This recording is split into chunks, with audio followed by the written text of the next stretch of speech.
জ্যৈষ্ঠ মাসের শুরু। সন্ধ্যা তখন ধীরে ধীরে নেমে আসছে গোপালপুর গ্রামে। আকাশে ঘন মেঘ জমেছে আর টিপটিপ করে বৃষ্টি পড়ছে একটানা। গাছের পাতায় জমে থাকা জলের ফোঁটা ফসফস করে পড়ছে। চারপাশে স্নিগ্ধ মায়াবী পরিবেশ।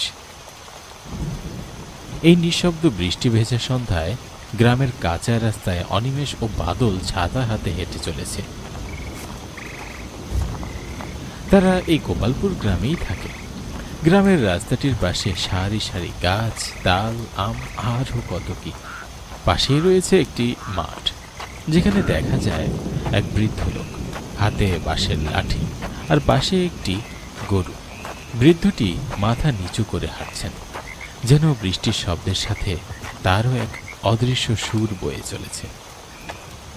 তার মুখে ক্লান্তি নেই, শুধু একটা শান্তি। জ্যৈষ্ঠী মাসের শুরুতে প্রকৃতির কাছে মাথা নত করে পথ চলা। সে মাঠ থেকে হাঁটতে হাঁটতে গরুটি নিয়ে গ্রামের রাস্তায় চলে আসলো। এই গোপালপুর গ্রামের একেবারে শেষ প্রান্তে একটা পুরনো বটগাছের নিচে দাঁড়িয়ে আছে একমাত্র মিষ্টির দোকান, মাধব কাকার মিষ্টির দোকান। দোকানটা ছোট, টিনের ছাউনি দেওয়া। বৃষ্টির ফোঁটা টিনে পড়ে, টুংটাং করে বাজে এক অদ্ভুত ছন্দে। ভেতরে মৃদু আলো জ্বলছে।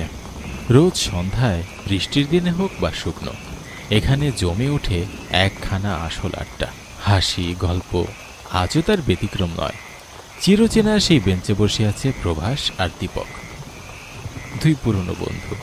জীবনের নানা বাঁকে হারিয়ে আবার এক সন্ধ্যায় এসে মেলে ধরেছে মনের কথাগুলো। কি গো মাধব কাকা, আজ তোমার মনে তো ভারী লাগছে কেন?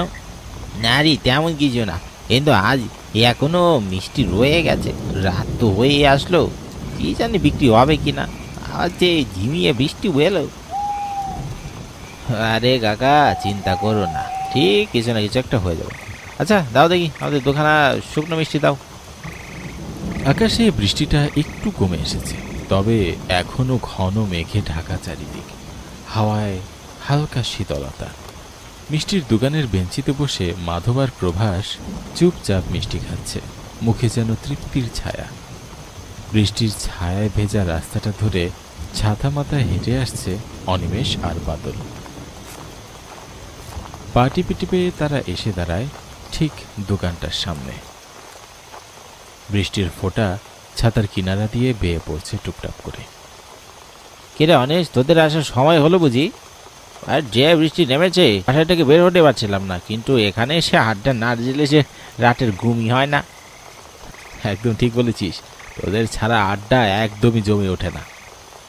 আয় বস তোরা। কাকা, ওদের দুটো মিষ্টি দাও গো। অনিমেষ আর বাদল হাতে ধরা ছাতাটা আলতো করে বন্ধ করলো। তারা দোকানের বেঞ্চে গিয়ে বসলো। মনে হচ্ছে দুজনেই যেন একটু শান্তির নিঃশ্বাস ফেলছে। দোকানটিতে দুজনে এসে প্রভাস ও দীপকের পাশাপাশি বসতেই যেন আড্ডাটা একেবারে জমে উঠল।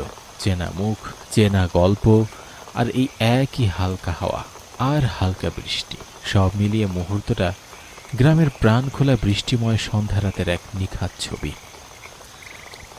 সেই মুহূর্তেই যখন চারজনের আড্ডা ঠিক জমে উঠেছে, হাসির ফাঁকে মিষ্টির স্বাদ উপভোগ করা আর হালকা বৃষ্টির ছন্দ মিলেমিশে এক স্বস্তির ছবি আঁকছে, ঠিক তখনই দোকানের সামনে এসে থামল এক রোগা দুর্বল লোক।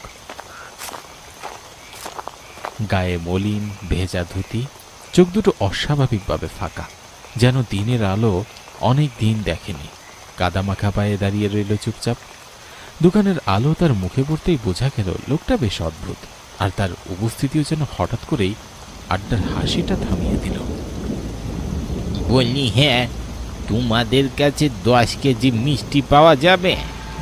দাদা, এই গ্রামে এত মিষ্টি কে নেবে? রোজ যা বানাই তাই বিক্রি হয় না, আর 10 কেজি মিষ্টি বানিয়ে কি করব? আজ বানিয়েছি 5 কেজি, তার মধ্যে এখনো 3 কেজি আছে। এই 3 কেজি আমাকে দিয়ে দিন, আর কাল 10 কেজি বানিয়ে রাখবেন। আমি শহরে যাব, যাওয়ার সময় নিয়ে যাব। হ্যাঁ ঠিক আছে দাদা। মাধব একটু অবাক হলো, তবে রাজিও হলো, কারণ সে আগে কখনো এত মিষ্টির অর্ডার পায়নি। কিন্তু অর্ডারটি পেয়ে সে খুব খুশি, আর সে লোকটিকে 3 কেজি মিষ্টি দিল। লোকটি ঝিমঝিম বৃষ্টিতে দোকান থেকে মিষ্টি নিয়ে বেরিয়ে গেল। সেখানে বসে থাকা প্রভাস আরো সবাই অবাক হয়ে একে অপর দিকে তাকাতে লাগলো। তার কথা কি গম্ভীর? ঠিক তখনই প্রভাস বলে উঠল, কাকা, লোকটিকে কেমন যেন লাগলো না? আমার তো খুব একটা সুবিধার মনে হলো না। কি বাবু, আমার কাজ মিষ্টি বিক্রি করা। ও যখন বলেছে 10 কেজি মিষ্টি নিবে কালকে, তবে নিক। তবে তোরা জানিস, আমার এই দোকানের বয়সে সবচেয়ে বেশি মিষ্টি বিক্রি হবে।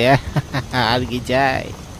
দেখো গো দাদা, তুমি এত খুশি হও না। প্রভাস যা বলেছে একদম ঠিকই বলেছে। তুমি একটু সাবধানে থেকো। চলো এবার আসি আমরা।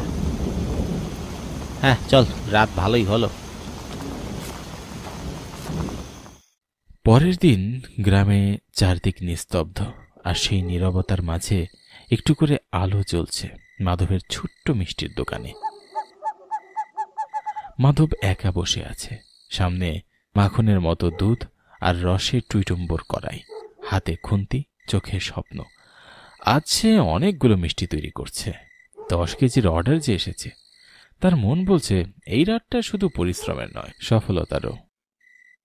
তবে সে মনে মনে ভাবে, এবারের মতো যদি সব ঠিকঠাক হয় তাহলে দোকানটা নতুন করে সাজাবো। কিন্তু সে জানে না এই মিষ্টির গ্রানের সাথে সেদিন রাতের বাতাসে ভেসে বেড়াচ্ছে আরেকটা গন্ধ, অজানা, অদৃশ্য আর ভয়াল কিছুর আগমনের ইঙ্গিত। রাত পেরিয়ে গেছে, ঘড়ির কাঁটা বলছে এখন ঠিক 11টা। চারপাশে সব নিস্তব্ধ, শুধু একটা আলো জ্বলছে মাধবের ছোট্ট দোকানে। সেখানে সে একাই বসে। একবার রাস্তার এদিক তাকায় মাধব, আবার ঘড়ির কাঁটার শব্দে ফিরে আসে নিজের ভেতরে। চোখে ক্লান্তি, মুখে চিন্তার রেখা। সে ভাবে, এত রাত হয়ে গেল, লোকটা এখনো এলো না কেন? এই প্রশ্নটাই বারবার তার মনে ঘুরপাক খেতে লাগে। নির্জন আকাশটা যেন রাগে ফেটে পড়ল। এক ঝলক তীব্র বজ্রপাতের আলো ছিঁড়ে দিল আকাশের বুক। আর ঠিক পর মুহূর্তেই শুরু হয়ে গেল মুষলধারে বৃষ্টি। চারদিক অন্ধকারে ভিজে যাচ্ছে। মাধব এক মুহূর্তেই বোঝে যে সব উলটপালট হয়ে গেছে। বাতাসে বৃষ্টির সাথে মিশে আছে রসের গ্রান, কিন্তু মিষ্টির পাশে থাকা মাধবের মুখটা যেন একেবারে কালো হয়ে গেছে। চোখে কোনো স্বপ্ন নেই, শুধুই হতাশা। ইয়া যে মুষলধারে বৃষ্টি শুরু হয়ে গেল, লোকটার জন্য এত অপেক্ষা করলাম, লোকটা এলো না। হায় ভগবান, কি সর্বনাশী কাণ্ড! এখন এই মিষ্টিগুলো নিয়ে আমাকে বাড়ি ফিরতে হবে। হতাশ মুখে মাধব মিষ্টিগুলো নিয়ে পলিথিনে ভরে গন্তব্যে হাঁটতে শুরু করল। চারপাশে তখনও মুষলধারে বৃষ্টি, প্রতিটি বজ্রপাত যেন কাঁপিয়ে দিচ্ছে পরিবেশটাকে। তার মধ্যেই গ্রামের নির্জন পথে ধরে হেঁটে চলেছে মাধব, মাথার উপর মিষ্টি আর মনে ভারী হতাশা। আকাশটা পরিষ্কার, গাছে গাছে পাখির কলকলানি, আর দূরে কোথাও হালকা মেঘের ছায়া। গ্রামের ধুলো ভরা সরু পথ দিয়ে ধীরে ধীরে হেঁটে আসছে দুজন লোক, আর রাস্তার একধারে একটা বিশাল পুরনো গাছ।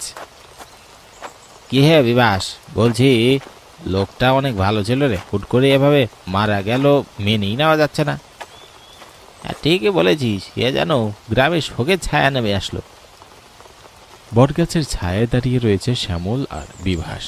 গ্রামের নিস্তব্ধতা ভেঙে তারা কথোপকথন শুরু করেছে। শ্যামলের কণ্ঠে দুঃখ, বিভাসের চোখে হতাশা। চারপাশে জমে উঠেছে এক অদ্ভুত অন্ধকার। হঠাৎ করেই শুরু হয়ে যায় ঠান্ডা বাতাস। অজানা এক শীতলতা ছড়িয়ে পড়েছে গায়ে। মাধব মিষ্টিওয়ালা দোকানে বসে আছে। নির্জন রাস্তার দিকে তাকিয়ে মাধব দেখে সেই রোগা দুর্বল লোকটা, যে 10 কেজির মিষ্টির অর্ডার দিয়েছিল। দাদা কিছু মনে করবেন না, কাল আমি একটা বিশেষ কাজে আটকে গিয়েছিলাম, এজন্য কালকে মিষ্টিগুলো নিয়ে যেতে পারিনি। যদি মিষ্টিগুলো এখনো থেকে থাকে আপনার কাছে, তবে আমাকে দিন দাদা। লোকটার কথা শেষ হওয়ার সঙ্গে সঙ্গেই চারিদিকটা আচমকা অন্ধকারে ঢেকে গেল। আকাশের চারটা যেন হঠাৎ হারিয়ে গেল কোথাও। কোনো আলো নেই, শব্দ নেই, শুধু নিঃশ্বাস ফেলার শব্দ। তার মুখটা অদ্ভুতভাবে ফ্যাকাশে, চোখ দুটো ঠান্ডা আর ফাঁকা। তার শরীর কাঁপছে। সে আর মানুষ নেই, সে এখন মাধব নয়, সে এখন মাধবের মৃত আত্মা। একটি হতাশা, অপূর্ণ অপেক্ষার ছাপ। মাধব মিষ্টিওয়ালা এখন ভয়ঙ্কর এক মৃত আত্মা। সে আমি তোর অপেক্ষায় ছিলাম, তোর জন্যই আজ আমার এই অবস্থা। ঠিক একদিন আগের রাত মাধব মিষ্টিওয়ালার দোকানে বসেছিল একগুচ্ছ স্বপ্ন নিয়ে। 10 কেজি মিষ্টি বানিয়ে রেখেছিল, অপেক্ষা করছিল সেই লোকটার। সময় পেরিয়ে যাচ্ছিল, লোকটা এলো না। আকাশে কালো মেঘ আর মাধবের চোখে হতাশা। গ্রামের ভেজা রাস্তা ধরে হাঁটতে থাকে বাড়ির পথে। তারপরেই ঘটে গেল, হঠাৎ চোখে মিষ্টির গামলাটা মাথায় নিয়ে গ্রামের রাস্তা দিয়ে হাঁটছে। চারপাশে তখন একটানা মুষলধারে বৃষ্টি, সামনে কেবল অন্ধকারে ভেজা গ্রামের পথ। সে হাঁটতে থাকে, মাথায় গামলা, ভেতরে সেই 10 কেজি মিষ্টি, আর তার হৃদয়ের ভিতরে অপেক্ষার ব্যর্থতার অভিমান। হঠাৎই আকাশ ফেটে জ্বলে ওঠে এক বজ্রপাত। বিকট শব্দে আকাশ যেন ছিঁড়ে পড়ে। ঠিক তখনই সেই বজ্রপাত সরাসরি আঘাত হানে মাধবের মাথায়। মাধব মিষ্টিওয়ালা গড়াগড়ি খাচ্ছে কাদায়। সে আর বেঁচে নেই, সে এখন শুধুই এক অপূর্ণ অপেক্ষায় রয়ে গেল। হ্যাঁ, সেদিন রাতে তোর জন্য অপেক্ষা করতে করতে রাত হয়ে যায়। শুরু হয় মুষলধারে বৃষ্টি, মিষ্টির গামলা মাথায় করে গ্রামের রাস্তা ধরে হাঁটতে লাগি। এক বজ্রপাতে সে আমার মাথায় পড়ে আর আমি মারা যাই। আমার আত্মা মুক্তি পায়নি। আমার অপেক্ষা করা যে এখনো শেষ হয়নি রে। সেটা যে এখন তোকে মেরেই শেষ হবে। আমি ইচ্ছে করে করিনি, আমাকে মারবেন না। আমি যে সেদিন সত্যি আসতাম, কিন্তু অন্ধকারে যেন এক অদৃশ্য শক্তি খেলে বেড়াচ্ছে। মাধব যে আর মানুষ নয়, তার চোখ জোরে জ্বলছে আগুনের মতো। সে ধীরে ধীরে এগিয়ে আসে সেই লোকটার দিকে। তার কণ্ঠস্বর যেন পাতাল থেকে উঠে আসা শয়তানের হুঙ্কার। লোকটা তখন কাঁপছে, চিৎকার করছে, সাহায্য চাচ্ছে, কিন্তু সব শব্দ যেন হারিয়ে যাচ্ছে সেই দোকানের দেওয়ালের মধ্যে। আর ঠিক তখনই এক অদ্ভুত কায়দায় মাধব মিষ্টিওয়ালার আত্মা লোকটিকে মেরে ফেলে। লোকটার শরীর মুচড়ে যায়, মুখ ফ্যাকাশে, চোখ উল্টে যায়। আজ থেকে আমার অপেক্ষা শেষ হলো, মুক্তি পেল আমার আত্মা। দোকানের ভেতরটা তখন নিস্তব্ধ। একটা মৃতদেহ পড়ে আছে মাটিতে, আর তার পাশে দাঁড়িয়ে আছে সেই মাধবের আত্মা। তার মুখে এক তৃপ্তির হাসি, আছে মুক্তির প্রশান্তি। তারপরে ধীরে ধীরে হাওয়ায় মিলিয়ে যায় মাধব মিষ্টিওয়ালার আত্মা।